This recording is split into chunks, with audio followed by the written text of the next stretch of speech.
और आज हम जब बात कर रहे हैं तो आपने शुरुआत करते वक़्त भी रखा कि हम काफ़ी मुश्किल दौर से गुज़र रहे हैं और आज जब हम बात कर रहे हैं तो थोड़ा ज़्यादा ताज्जुब से और ज़्यादा दुःख और ज़्यादा गुस्से से इसलिए हम भरे हुए हैं कि हम एक दौर पहले झेल चुके हैं महामारी का और उसमें हमने सीख लिया कि हमें इसको कैसे मैनेज करना है, बीमारी को कैसे कंट्रोल किया जा सकता है, हम इससे बेहतर तरीके से कैसे लड़ सकते थे।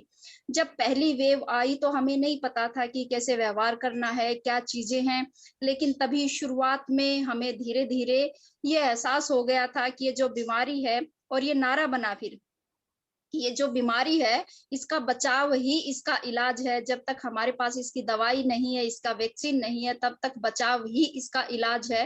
तो बचाव वाले पक्ष पे बहुत ज़्यादा जोर दिया गया और जब ये जोर दिया गया तो इसमें जो आशा वर्कर्स हैं, जो स्वास्थ्य विभाग के बिल्कुल मैं कहूँगी कि सबसे निचले पायदान पे काम करती हैं, लेकिन बहुत ज़्यादा महत्वपूर्ण काम करती हैं। और वो इससे पहले भी स्वास्थ्य विभाग की रीढ़ की हड्डी की तरह से आशा काम करती रही हैं।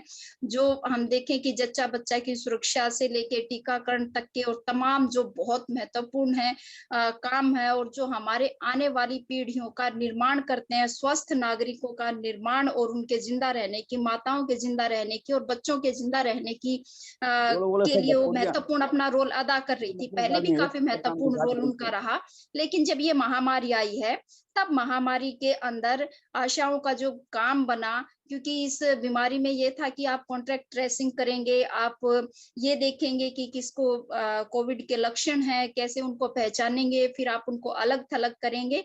तो ये तमाम काम जो है आशाज़ ने किए हैं। पिछली वेव में भी हमने देखा कि 1 सप्ताह के अंदर अपने देश की 130 करोड़ आबादी तक आशा वर्कर घर-घर पहुँच गई और ये बहुत बड़ी बात थी। उस वक़्त में तमाम लोगों ने कहा, सरकार ने भी माना, सबने माना कि ये इतना महत्वपूर्ण काम था जो आशाज़ ने किया। उन्होंने कॉन्टैक्ट ट्रेसिंग की, उन्होंने सर्वे किए, डोर टू डोर जाके क्वारंटीन रहने के लिए लोगों को सलाहें दी, उनको मोहर लगाई, उनके घरों पे पर्चे चिपकाए और तमाम जो भी वहाँ से ट्रैवल कर रहे थे, उन लोगों की पहचान ली, जो हाई रिस्क लोग थे, उन लोगों की पहचान ली, जो किसी स्पेशल बीमारियों से ग्रस्त थे, उन लोगों के सर्वे किए और ये तमाम रिपोर्ट विभाग को डेली बेसिस पे उन्होंने दी, जिसकी वजह से हम इस बीमारी को काफ़ी हद तक कंट्रोल करने में सफल हो पाए थे। और ये काफ़ी ज़रूरी काम था। लेकिन इस काम को करते हुए हमें ये भी कि कोई वर्कर हैं, वो इतना महत्वपूर्ण काम कर रहे हैं, तो उनके साथ सरकार क्या व्यवहार कर रही है, क्या हो रहा है, ये भी देखा जाना ज़रूरी है। और जब उस नज़र से हम देखते हैं तो कोविड से पहले जो आशा काम करती थी, उस काम के घंटों में 6 से 7 घंटे उनके अतिरिक्त जुड़ गए, जो डेली 4 से 5 घंटे तो उनके डेली के अपने एरिया के अंदर सर्वे के काम में जाते थे, फिर उसकी रिपोर्ट तैयार करके उसको अपने सब सेंटर पे सबमिट करवाने का काम, ये बिल्कुल अलग नया काम था और उसके अतिरिक्त फिर और भी कोविड से संबंधित और अतिरिक्त काम भी थे, वो भी उनको करने थे। तो ये जो रोज़ाना का 6 से 7 घंटे का काम उनको अतिरिक्त दिया गया, उस काम के लिए उनको महीने के 1000 रुपए दिए गए। आशाज़ ने काम करते हुए जब आपने भी शुरुआत में कहा कि भी जब सब लोगों को कहा गया कि आप अपने घर में रहिए, आप घर से काम करिए, आप सुरक्षित रहिए, उस वक़्त में तमाम हमारे सफाई कर्मचारियों को, आशा वर्कर्स को, एएनएम को, डॉक्टर्स को, जो भी हमारे फ्रंट लाइन वर्कर्स हैं, उन तमाम को कहा गया कि आप घर से बाहर जाइए, आप अपनी ड्यूटी करिए, आप अपना काम सँभालिए। तो आशाओं ने भी अपने घर छोड़ के, अपने घर से बाहर निकल के काम सँभाला। लेकिन क्या बना उनके साथ? उनको मास्क नहीं दिए गए, उनको सैनिटाइज़र नहीं दिया गया, ग्लव्स नहीं दिए गए, जो ऐसी बहुत मामूली चीज़ें थी और इन मामूली-मामूली चीज़ों के लिए हमें संघर्ष करना पड़ा। हमें हरियाणा के अंदर तो 26 दिन तक हड़ताल करनी पड़ी, केवल ये कहने के लिए कि आप ये सर्जिकल मास्क दे दें।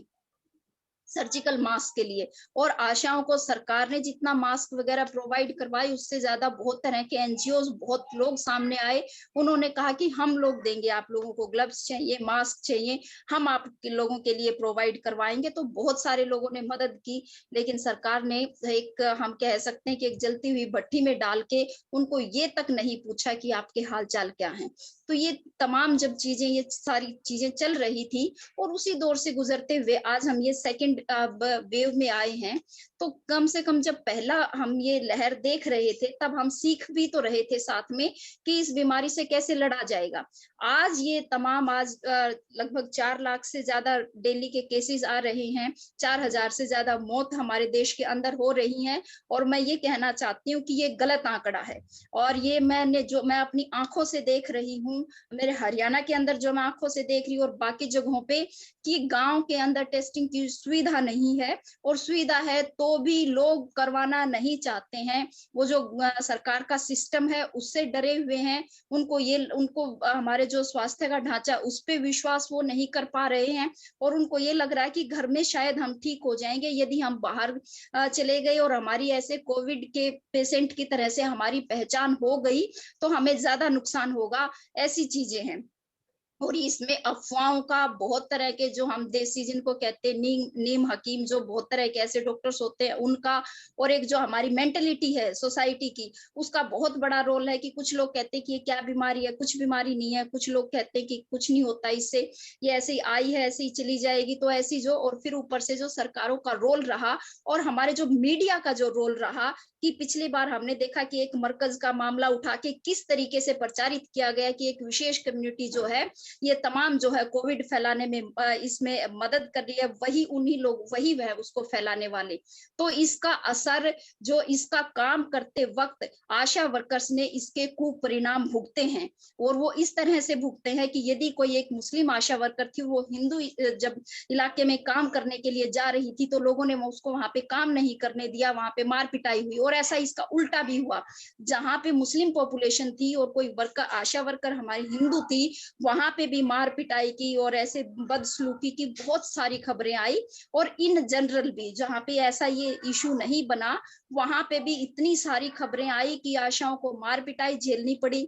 जब हम किसी के घर पे पोस्टर पर्चा चिपकाने जा रहे थे तब ये सुनना पड़ा कि आपकी क्या औकात है, हमारे घर पे ऐसे कैसे पोस्टर चिपका देंगे। यानी कि वो जो खाते पीते परिवारों से जो थी, जो लोग थे और जो ये नहीं चाहते थे कि उनकी पहचान इस तरीके से हो कि वो बाहर से कहीं से ट्रेवल करके आए हैं, तो वो जो कमजोर बैकग्राउंड की आशाज थी उनके साथ मार पिटाई करी है। और ऐसे तक हमारे पास उदाहरण है जिसमें न केवल आशा वर्कर्स को पीटा गया है बल्कि उनके परिवार तक को भी मार पिटाई का सामना करना पड़ा है। और सोनीपत डिस्ट्रिक्ट के अंदर तो हमारी एक आशा वर्कर, उसकी बेटी को सिर में 14 टाके आए, वो सीरियस थी और बहुत मुश्किल से हम लोग उसको बचा पाए, उसकी बेटी को, उसको भी बहुत सारी चोटें थी। तो ये तमाम जो है, ये जो नीतियां हैं सरकार की, जिस तरीके से इसको हैंडल किया गया, उसका ये कुपरिणाम है। और आज भी मैं ये कहना चाहूंगी कि आज भी ये जितने लोग मर रहे हैं ये अंडर रिपोर्टिंग है। गांव के अंदर, यहाँ रोहतक के पास का गांव है टिटोली, हमारे हरियाणा के अंदर, और हरियाणा में उस गांव में 40 से ज्यादा मौत अभी पिछले 3 से 4 दिन में वहां पे हो चुकी हैं, जो सस्पेक्टेड है कि वो कोरोना की वजह से हुई हैं। और ऐसे ही अनेक गांव सामने आ रहे हैं जहां पे हर घर में खांसी जुकाम बुखार का मरीज है, तो उसको हम कोरोना की, उसकी क्योंकि टेस्टिंग नहीं है तो इसलिए उसको काउंट नहीं कर रहे कोरोना में, इसलिए मैं इसको अंडर रिपोर्टिंग कह रही हूँ। दूसरा मैं ये कह रही हूँ कि जितने लोग मर रहे हैं इनको बचाया जा सकता था, इन जिंदगियों को सबको बचाया जा सकता था, लेकिन सरकारें नहीं बचा रही हैं। तो अब इनको कोई प्राकृतिक मौत कहने की बजाय मैं तो कहूंगी कि ये नरसंहार है जो सरकारों द्वारा किया जा रहा है, और वो कदम नहीं उठा रहे थे। और उन्होंने तो, हमारी फ्रंटलाइन वर्कर्स पहली जो वेव थी उसमें ऐसे डेथ की ऐसी रिपोर्टिंग्स नहीं थी, आशा की हरियाणा में कोई डेथ की रिपोर्ट नहीं हुई। लेकिन अब दूसरी वेव में आज भी पंचकुला डिस्ट्रिक्ट में हरियाणा में एक वर्कर की, आशा वर्कर की डेथ हुई है। उससे पहले कैथल डिस्ट्रिक्ट में हरियाणा में एक और डेथ हुई, गुड़गांव में एक और डेथ हुई। तो ये तीन डेथ अभी अभी की कोरोना से आशा वर्कर्स की डेथ हैं। और पूरे देश का जब हम इसमें डाटा लेंगे तो ये डाटा ज्यादा 80 से ज्यादा है। मैं इसमें कंफर्म नहीं हूँ, मुझे थोड़ा सा डाउट हो रहा है, लेकिन काफी ज्यादा डेथ अब सेकंड वेव में हमारी आंगनबाड़ी वर्कर्स की और आशा वर्कर्स की हो रही हैं। अब जब ये, तो मैंने कहा कि जब सेकंड वेव भी चल रही है, इस वक्त में वैक्सीनेशन भी चल रहा था, तब वैक्सीनेशन में भी आशाओं की ड्यूटी लगाई गई और उनका जो 1000 की आबादी पे वो जो काम करती हैं, उसमें जो उनकी ड्यूटी लगाई गई, उससे जहाँ पे उनकी ड्यूटी है ऑलरेडी वो काम करती हैं अपना, उससे बाहर भी उनसे वैक्सीनेशन के जो हमारे कैंप हैं उसमें काम करवाया जा रहा है। और ताज्जुब की बात यह कि सरकार उसके लिए उनको 1 रुपया भी नहीं दे रही है। अभी जब कितना मांग रहे मिलता हैं है कोई, सुलेखा जी, अभी कितना मिलता है आशा वर्कर को, जरा बताइए लोगों को। हरियाणा में पूरे देश के मुकाबले में जब हम देखेंगे थोड़ा बेटर है। 4000 रुपए फिक्स यहाँ पे आशाज को मिलते हैं हरियाणा में, और बाकी जो है इंसेंटिव्स हैं जो भी उनका काम का है, तो ये 7 से 8000 रुपए बनता है वहां पे। और उससे ऊपर तो आंध्र प्रदेश है जहाँ पे आशाज को 10,000 रुपए फिक्स मिलता है। और इन 2 स्टेट्स को छोड़ दें तो हम बाकी जगह पे तो फिर केरला ही है तीसरे नंबर पे, जहाँ पे 7,500 रुपए आशाज को मिलता। बाकी उससे अलग तो पूरे देश की हम स्थिति देखेंगे तो वो काफी चिंताजनक है, काफी खराब है।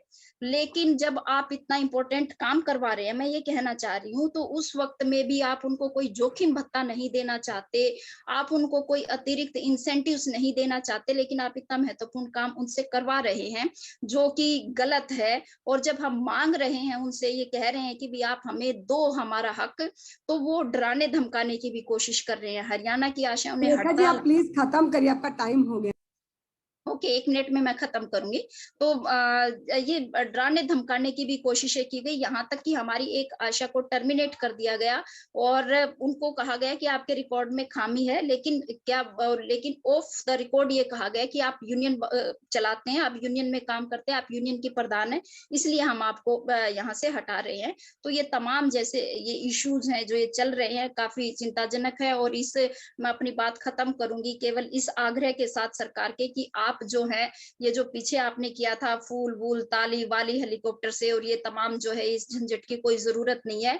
आप जो फ्रंट लाइन वर्कर्स हैं उनकी मुसीबतों पे, उनकी समस्याओं पे, उनकी जरूरतों पे ध्यान दें और उनको जो है थोड़ा सा आप हौसला भी दें और उनकी जो मांगे हैं, उनके जो चीजें हैं उनको पूरा करें ताकि वो इस महामारी से बेहतर तरीके से लड़ सकें।